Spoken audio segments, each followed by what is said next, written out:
আসসালামু আলাইকুম, সবাই কেমন আছেন? আলহামদুলিল্লাহ আমরা ভালো আছি। এই যে ঘিলাগুলোকে আমি সুন্দর করে পরিষ্কার করে নিলাম, যদিও ওনারা পরিষ্কার করে দিয়েছেন, কিন্তু ওই যে সাইডে যে পাতলাগুলো থাকে ওটা আমরা খাই না, এই জন্য আমি এটা কেটে ফেলে দিয়ে আবার ভালো করে ধুয়ে নিচ্ছি। এখন এই যে কড়াইয়ের মধ্যে দিয়ে দিলাম আমি পেঁয়াজ কুচি দিয়ে পেঁয়াজগুলো একদম নরম করে একটু ব্রাউন করে তারপর দিয়ে দিলাম আদা রসুনের পেস্ট, পরিমাণ মতো লবণ,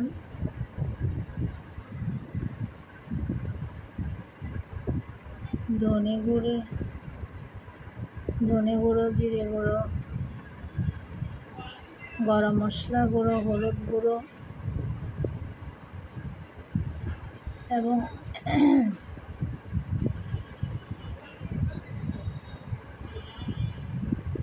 গরম মশলা গুঁড়ো এবং পরিমাণ মতো মরিচ গুঁড়ো, সবগুলো গুঁড়ো মশলা দিয়ে ভালো করে কষিয়ে নেব মশলাগুলোকে।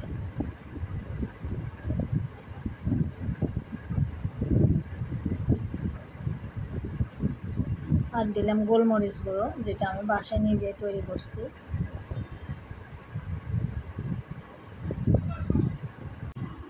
ভালো করে কষিয়ে এবার দিয়ে দিলাম পরিষ্কার করা মুরগির গিলেগুলো দিয়ে দিলাম, দিয়ে ভালো করে মশলার সাথে মিক্স করে নিচ্ছি। একদম এই যে দেখেন ভালো করে মিক্স করে নিচ্ছি।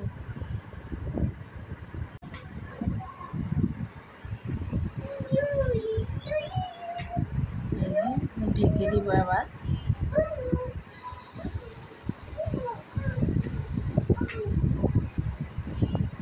আর এই পাশে রান্না করতেছি আম ডাল,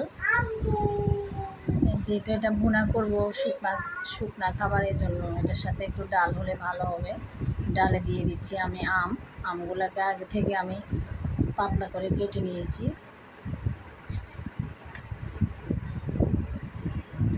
এই যে দেখুন এটা একবারে কষানো হয়েছে।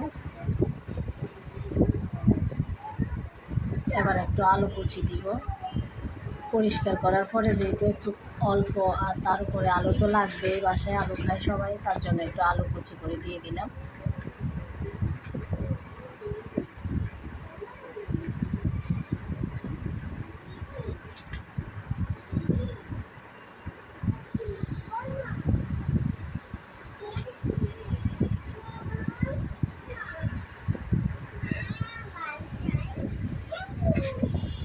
আলুটা দিয়ে আর একটু ঢেকে দিব, আলুটা যাতে একটু সিদ্ধ হয়ে যায়।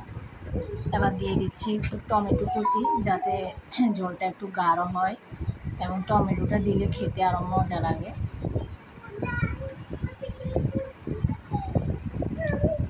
তারপরে ফ্লেভারের জন্য দিয়ে দিচ্ছি কাঁচামরিচ,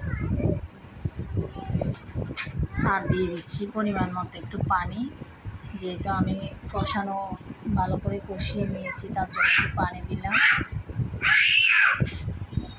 এই যে দেখুন ঝোল রাখবো না, আমি একবারে শুকিয়ে ফেলবো।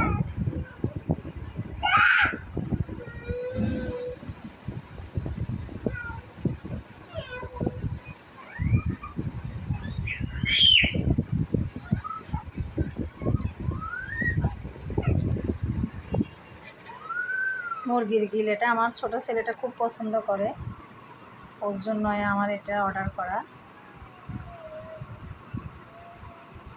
দেখুন মাশাআল্লাহ কালারটা কত সুন্দর হয়েছে। আমি যেহেতু খাওয়ার পরে ভয়েস দিচ্ছি, তখন আমার কি বলবো, অনেক মজা হয়েছিল। যাকে তখন সাথে থাকার জন্য ধন্যবাদ। সবাই ভালো থাকবেন, সুস্থ থাকবেন। আসসালামু আলাইকুম, আল্লাহ হাফেজ।